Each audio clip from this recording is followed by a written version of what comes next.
여러분 따라하세요. 복음 전파의 축복. 오늘 저는 복음 전파의 축복 그런 제목으로 하나님의 말씀을 전하겠습니다. 어느 시대 어느 민족이든지 복음화를 위해서 하나님은 특별한 사람들을 예비하시고 아주 특별한 사람들을 사용하십니다. 하나님은 대한민국을 위해서 아주 특별한 한 사람을 선택했습니다. 전 세계 선교 역사에 우리나라 같은 나라가 없죠. 그 선택한 한 분이 바로 이수정이라는 사람이었습니다. 이수정은 이 구한말 고종 황제 때 양반으로서 명성황후의 목숨을 지켜줬습니다. 그래서 왕실에 큰 공을 세운 사람이기도 하죠. 이 일로 이수정은 황제의 후위를 입어서 일본 유학길로 오르게 됩니다. 당시 그는 농학과 법률학 등 소위 일본의 개화된 문명을 공부하고 싶었습니다. 그래서 1882년 9월에 일본에 도착하자마자 일본의 대표적인 농학자였던 츠다센을 찾아갑니다. 그런데 하나님은 대한민국의 민족 구원을 위해서 놀라운 일을 준비하고 계셨습니다. 그것은 이수정이 스승으로 모신 츠다센이 바로 예수 그리스도를 진실하게 믿는 하나님의 사람이었습니다. 이 츠다센이 유럽에 가서 공부를 할 때 그곳에서 예수 그리스도를 영접을 하고 아주 돈독한 신앙을 가지고 일본으로 돌아왔습니다. 이 이수정은 츠다센 스승의 집에서 성경을 읽게 되고 예수 그리스도를 영접하는 기적을 맞습니다. 그래서 그 다음에 1년 만에 1883년에 일본에서 활동하고 있는 미국 선교사 녹스에 의해서 세례를 받게 되고 구원의 확신을 갖게 됩니다. 그러니까 한국인으로서 역사상 최초의 세례교인이 되는 거죠. 자, 이 이수정이 어느 날 성경을 읽다가 잠에 듭니다. 그런데 이상한 꿈을 꾸게 되죠. 그 꿈에서 낯선 사람이 나타나서 책을 한 보따리 안고 이수정에게 돌아옵니다. 그때 이수정이 물었답니다. 그게 뭡니까? 그때 낯선 사람이 말하기를 당신 나라 조선을 위한 가장 귀한 책이요. 그래서 무슨 책이냐고 했더니 성경이라는 것이었습니다. 이 꿈을 꾼 이수정은 선교사의 도움을 받아서 미국 장로교 선교부에 편지를 씁니다. 아주 절박한 마음으로 우리 조선에 선교사를 보내달라고 하는 그런 내용을 이수정이 쓰게 되죠. 이 편지는 기독교 잡지에 실리게 됐고 이 기독교 잡지를 읽은 미국 사람 가운데 한 사람이 내가 조선에 가야 되겠다 이렇게 마음을 먹는 젊은이가 있었습니다. 바로 언더우드입니다. 결국 2년 후인 1885년 4월 5일 부활주일에 이수정의 꿈대로 인천 제물포에 첫 발을 내딛게 됩니다. 그래서 언더우드와 아펜슬러 두 사람이 우리나라의 선교사로 들어오게 된 것입니다. 그런데 세계 기독교 역사상에 전무후무한 기적이 또 일어났습니다. 그것은 바로 세계에서 유래를 찾아볼 수 없는 이수정이 번역한 성경을 선교사들이 들고 들어온 것입니다. 하나님은 꼭 필요한 사람들을 시대마다 찾으셔서 일을 하셨죠. 오늘도 하나님은 사람을 찾습니다. 그래서 이 한국은 특별히 번역되어 있는 성경을 가지고, 물론 다 번역된 건 아니지만 그 번역본을 가지고 한국에 선교사들이 들어왔다는 것이죠. 가끔씩 뉴스에서 비행기가 불시착을 했다든지 바다에 배가 조난을 당했다든지 이렇게 할 때 해당 국가에서는 물론 주변 국가에서는 헬기 선박을 동원해 가지고 실종자를 찾는 대수색을 전개하는 것을 봅니다.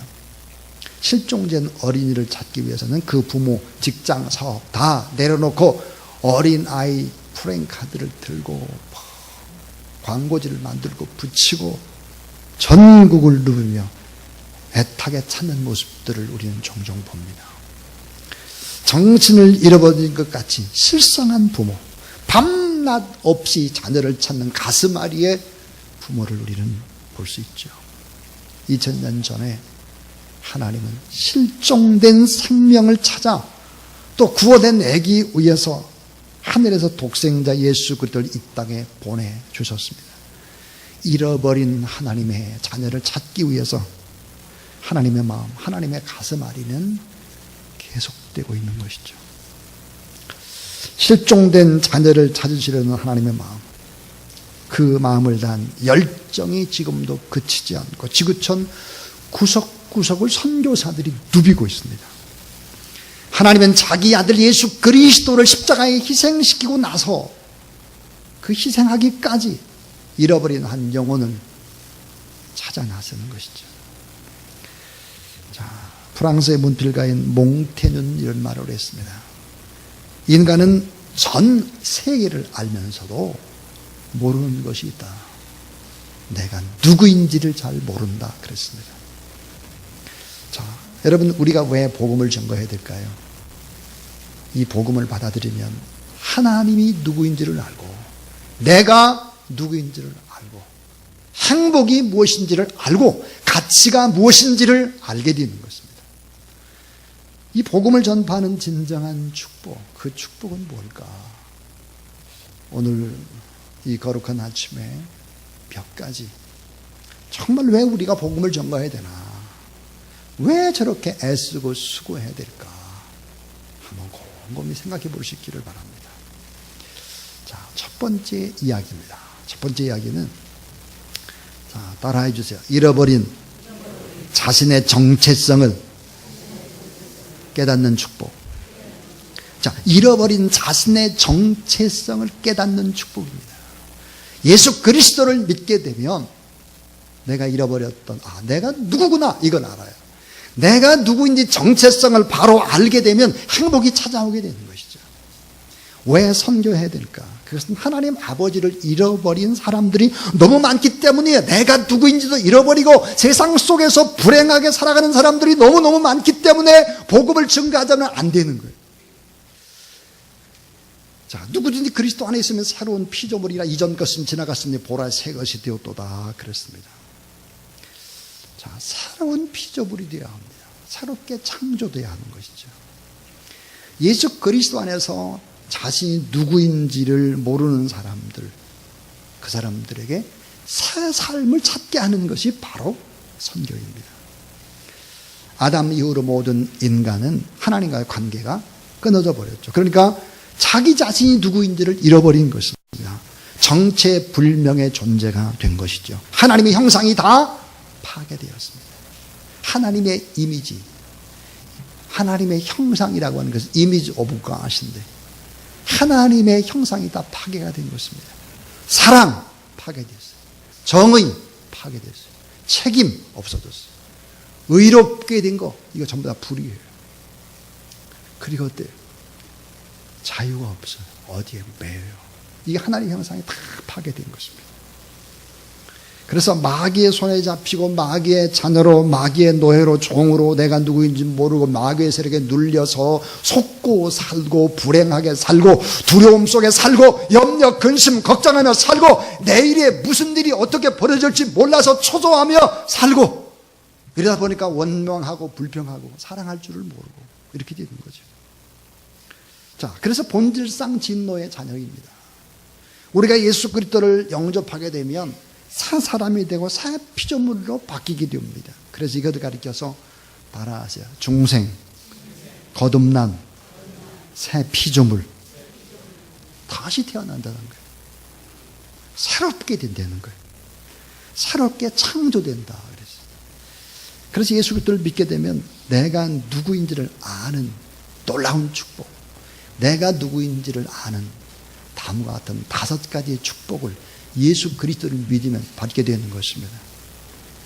그 5가지의 축복이 무엇일까 하는 것입니다. 그 첫 번째는요, 따라하세요. 내가 용서받은 의인이다. 내가 용서받은 의인이라고 하는 축복입니다. 저는 내가 죄인이었고 내가 죄의 종이었는데, 자, 정죄를 받고 마음속에 정죄감 속에 불안 속에 살았는데 이 정죄의식이 사라지는 것입니다. 자, 우리들의 죄는 아무리 내가 노력을 하고 고행을 하고 수도를 해도 없어지지 않습니다. 오직 죄에서 자유를 얻고 용서를 받고 복되게 살아가는 것은 바로 예수 그리스도를 믿고 새롭게 태어나는 것입니다. 그래서 찬송에 보니까 나의 죄를 씻기는 예수의 피밖에 없네. 다시 성쾌하기도 예수의 피밖에 없다 그랬습니다. 예수 그리스도의 보혈을 의지해서 죄사함을 받고 마음속에 있는 정죄의식이 사라지고 죄의 누더기 옷도 벗어버리고 예수 그리스도의 의의 옷, 새로운 옷을 입고 그리고 다시 태어나는 것입니다. 이 세상의 가장 무모한 도전이 뭘까요? 무모한 도전. 그것은 바로 하나님을 믿지 않고 내가 인생을 개척하려고 도전하는 것입니다. 내가 행복해 보려고 도전하는 것입니다. 다 헛된 일들일 것입니다. 그렇게 됩니다. 주님을 믿고 새롭게 살아가는 것. 내가 용서받은 의인이다. 예수 그리스도를 믿게 되면 내가 다 하나님 앞에 용서를 받았구나.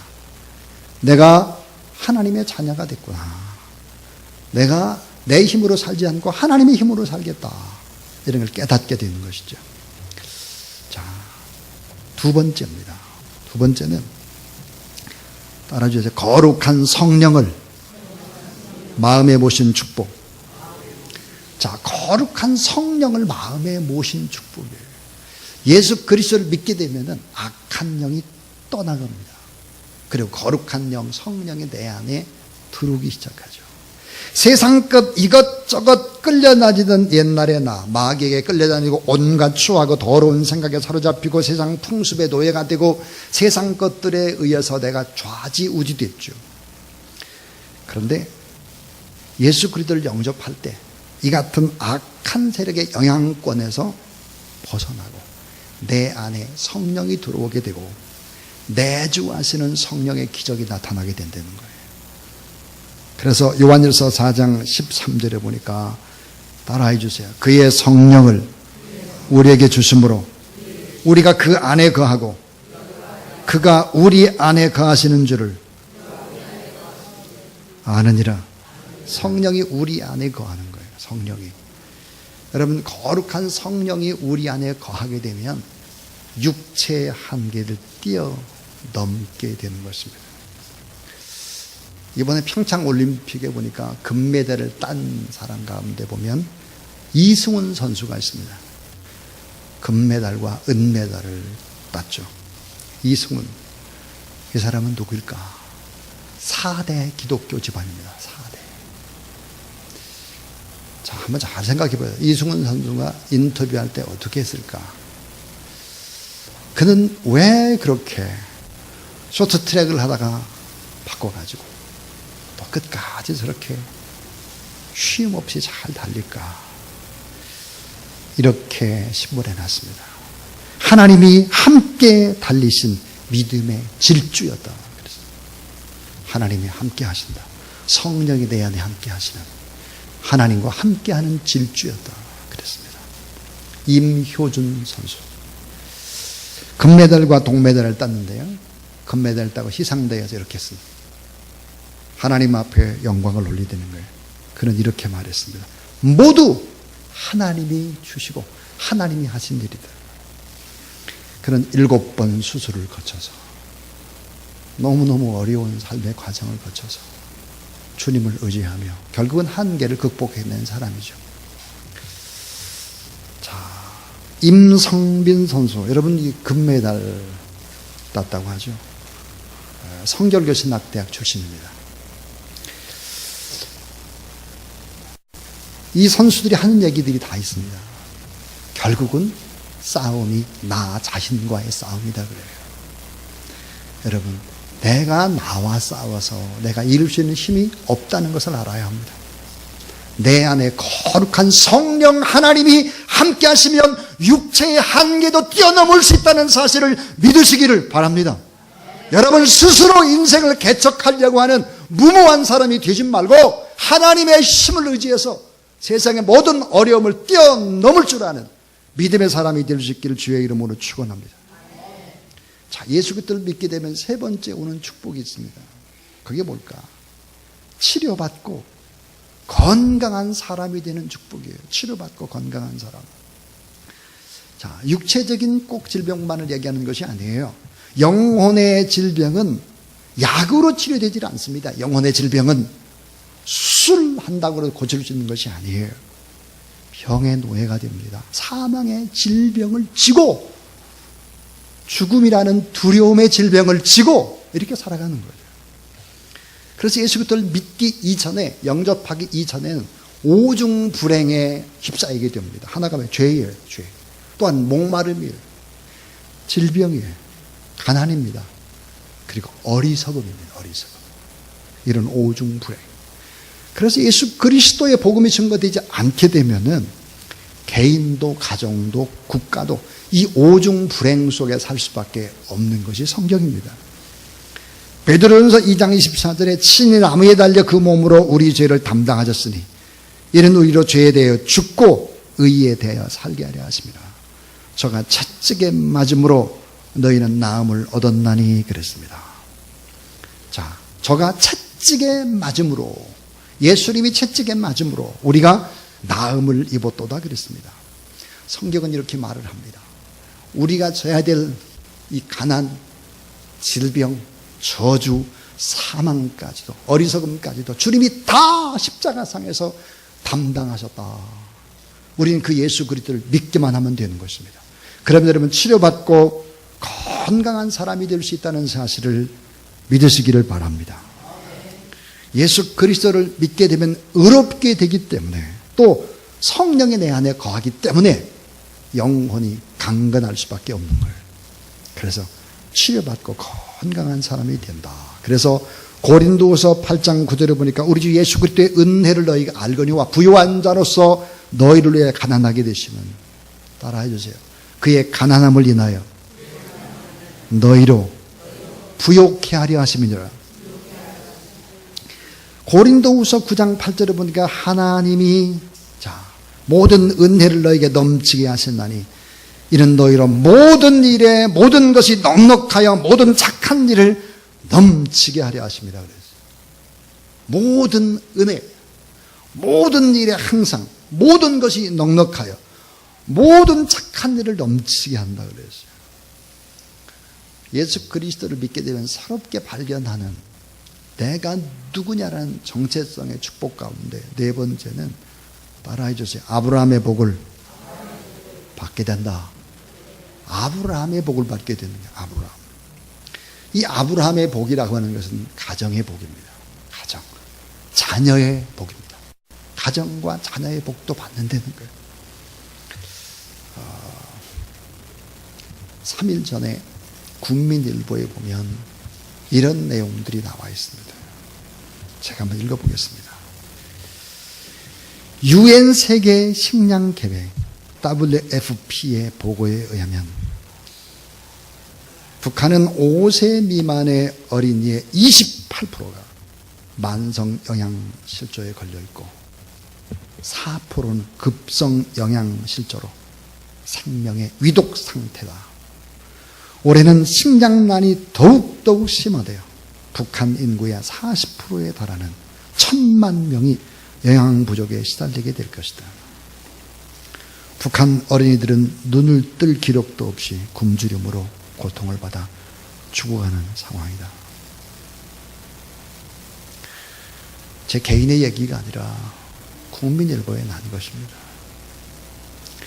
5세 미만의 어린이 28%가 만성 영양실조입니다. 28%. 우리는 통일이 된다고 할지라도 결국은 장애를 아는 우리의 동포들과 함께 살아야 합니다. 4%는 급성 영양실조, 생명의 위독 상태다 그랬습니다. 올해는 식량난이 더욱 악화돼서 북한 인구의 40%에 달하는 1,000만 명이 영양 부족에 시달리게 될 것이다 그랬습니다. 왜 북한 땅이 이렇게 될까 하는 것입니다. 여러분 한번 잘 생각해 보시기를 바랍니다. 왜 북한이 이렇게 됐을까 하는 것입니다. 왜? 제가 며칠 전에 단동에 갔을 때 일입니다. 단동. 북한의 최대의 수력발전소인 수풍댐을 가까이에서 가보았습니다. 자, 중국에서 바로 북한이 고기입니다. 바로. 북한에 있는 나무들은 완전히 나무가 없어요. 아예 그냥 산이 민둥산입니다. 처량한 모습이에요. 경사가 45도 각도가 되는데 산에 나무 한 그루 없고 그 손을 다 깎아버렸어요. 산을 다. 곡식이 자라나지 못해요. 중국 쪽에 있는 옥수수는 다 자라나가지고 열매를 맺기 시작을 했는데 북한에는 자라는 모습이 보이질 않아요. 재앙이었습니다.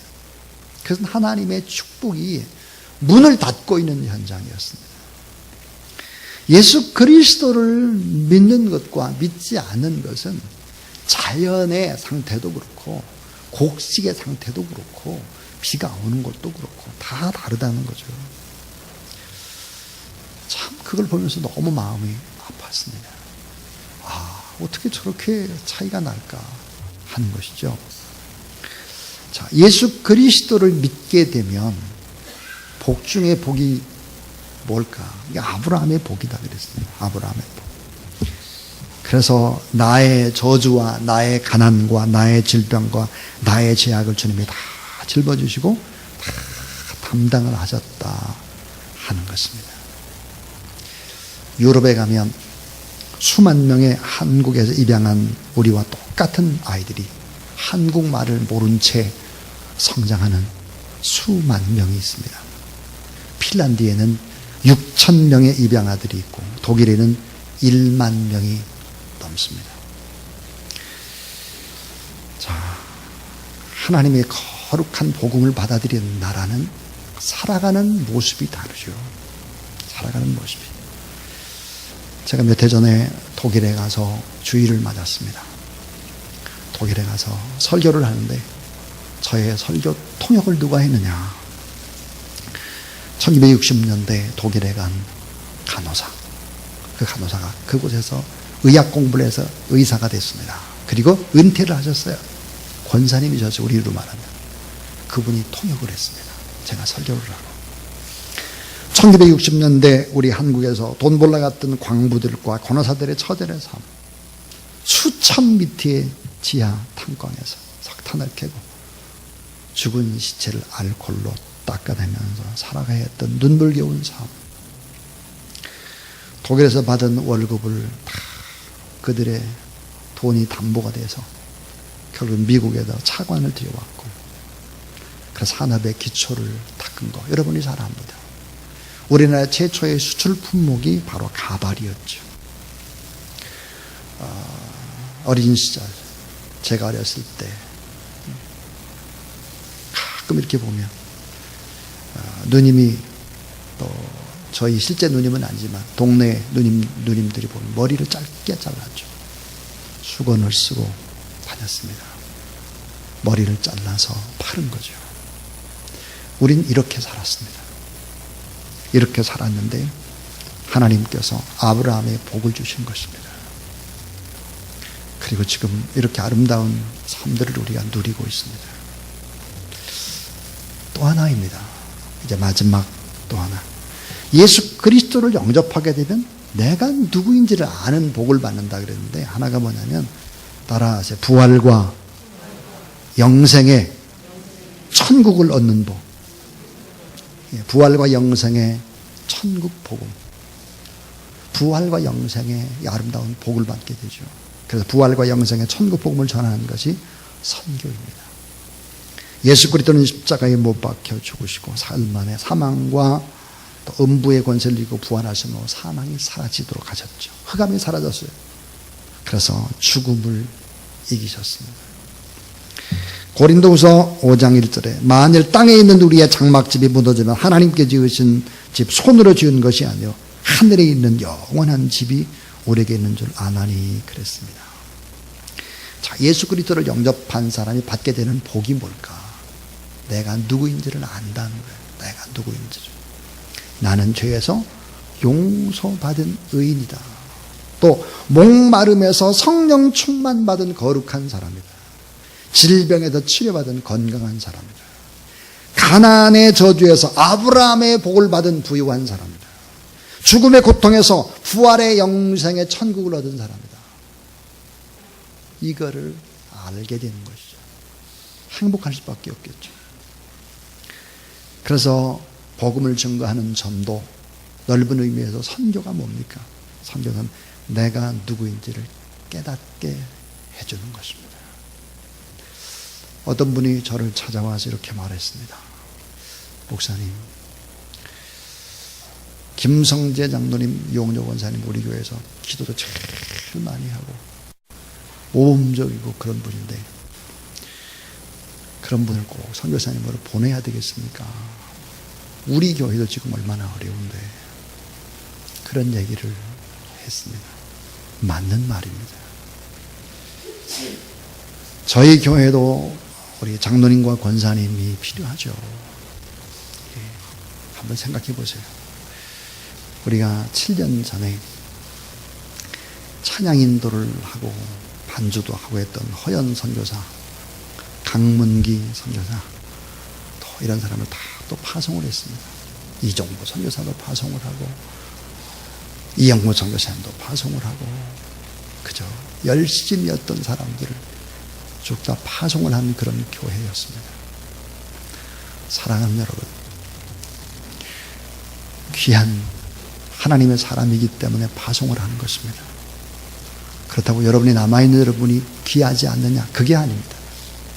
하나님이 꼭 필요하시면 또 파송을 해서 또 우리 김성지 장로님과 대화를 나눠보니까 장로님은 군 선교에 대한 큰 비전을 가지고 계십니다. 그리고 안타까운 마음이 있습니다. 안타까운 마음. 대대급의 교회들을 다 건강하게 세우고 해야 되는데 다음 세대, 이 다음 세대를 이렇게 세울 수 있는 방법은 군 복음화밖에 없다라고 하는 생각들을 가지고 계십니다.